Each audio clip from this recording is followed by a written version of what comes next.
और उन्होंने कहा कि हमें आपकी ज़रूरत है, तो हमने कहा तो हमारे पास तो आपने हथियार हमारे रोके हुए हैं, सब कुछ रोका हुआ है। तो उन्होंने कहा नहीं हम हटा देते हैं। तो लैरी प्रेसलर अमेरिका का सेनेटर है, उसके नाम पे ये अमेंडमेंट। तो जनाब उन्होंने अमेंडमेंट उठा दी और हमें असलहा भी मिला, हमें तैयारे भी मिले। और पहले चाइना की तरफ से, फिर अमेरिका की तरफ से।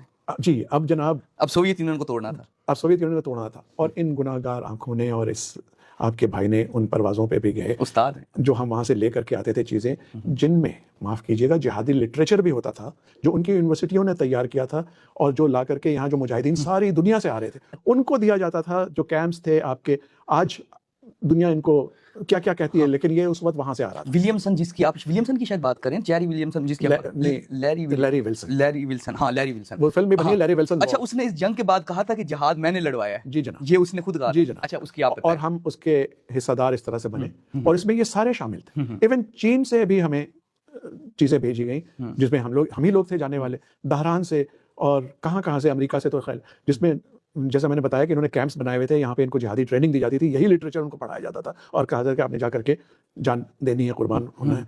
और बाद में कई जिहादियों से मेरी ट्यूनिस में, लंदन में कहाँ मुलाकात भी होती थी, जो कि जब जिहाद ख़त्म हो गया, जिहाद अफगानिस्तान, तो वो वापस चले गए थे। लेकिन मेरा कहने का मतलब ये जो लैरी विल्सन साहब की बात है वो दुरुस्त है कि इतने डॉलर्स आ रहे थे जिहाद के अंदर, सोवियत यूनियन को हराना था, ठीक है, जाने हमारे मुसलमानों की जा रही थी।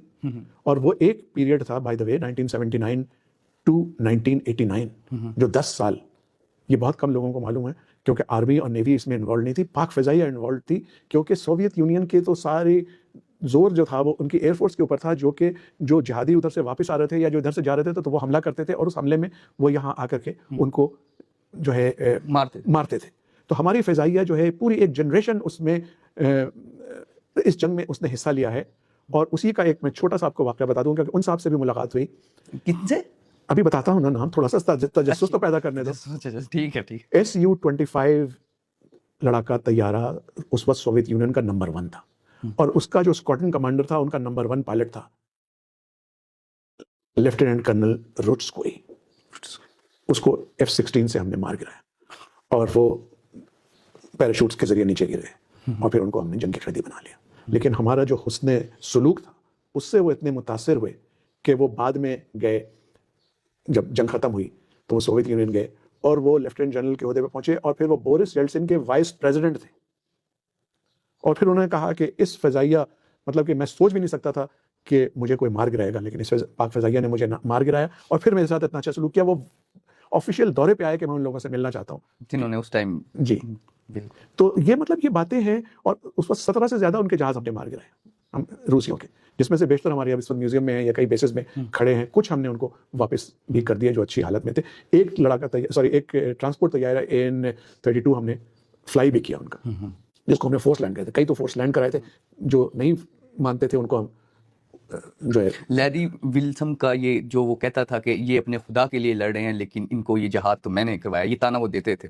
तो वो इस स्ट्रेटजी में कितना आप समझते हैं कामयाब हुए, क्योंकि सोवियत यूनियन को उन्होंने बगैर बाहर बैठे बैठे उन्होंने हरा दिया था। बिल्कुल। और फिर उसके बाद ना सिर्फ हरा दिया था, सोवियत यूनियन उस जंग की ताब नहीं ला सका, जब ही वो अंदर से शिकस्ता होकर के चूर चूर हो गया और सोवियत यूनियन टूट फूट गया। फिर ये आपके यूक्रेन और कजाकिस्तान और उज़्बेकिस्तान और रूस और ये सब आज़ाद रियासतें बनी, ठीक है। बिल्कुल। तो मतलब ये कि उनकी प्लानिंग आप देखें कि कहाँ से उन्होंने शुरू किया, और उसके बाद फिर न सिर्फ सोवियत यूनियन को शिकस्त हुई 10 साल की जंग में, और जो उसका ख्वाब था, जो पीटर द ग्रेट का ख्वाब था, कदीम रूस का वो शहंशाह था कि मैं एक दिन गर्म पानी तक पहुंचूंगा, क्योंकि वहाँ पे जो समंदर है वो ब्लैक सी है, वो बर्फ होती है, फ्रोजन है। तो वे कि हम यहाँ इंडियन ओशन तक पहुंचेंगे, और ये हम अफगानिस्तान के जरिए पाकिस्तान को फतह करते हुए वहाँ तक पहुँचे।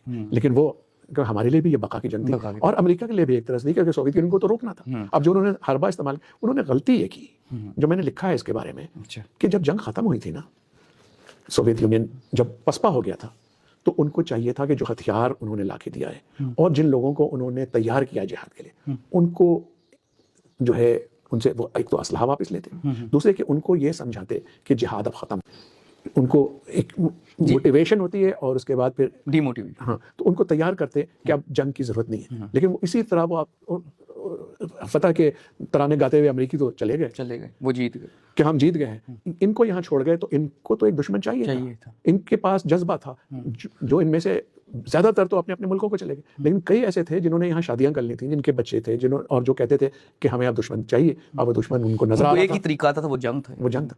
तो इसलिए फिर वो अलकायदा बनी और फिर क्या कुछ बना और ये वो। तो फिर उन्होंने कहा कि हम इतनी बड़ी अगर उसको हरा सकते हैं सोवियत यूनियन को, तो इस खित्ते में क्यों ना हम वो अलकायदा एक पूरा कंट्रोल। बिल्कुल, और उन्हीं में से कुछ कश्मीर में गए। जिहाद कश्मीर भी 1989 में असल जो बाद में शुरू हुआ है, उन्हीं के लोग थे। और फिर हमारे भी लोग वहां जाते थे ना, कई तो शहीद हुए, लेकिन कई उस जज्बे से। अब आपकी ये टीटीपी और ये उस जमाने में हमारे ही मदरसों में सारी ट्रेनिंग होती थी ना, तो अब उस वक्त के ट्रेंड है, तो आपने तो उनको बैठा करके, आपको चाहिए था कि उनकी आप ब्रेन वॉशिंग करते कि अब इस कहानी को खत्म करो, अब नॉर्मल लाइफ पे आ जाओ। वो नहीं किया। वो डिसमेंटल जो करना होता बाद में वो किया नहीं है, वो अमेरिका इधर तो अब हम आज तक भुगत रहे हैं इस बात को।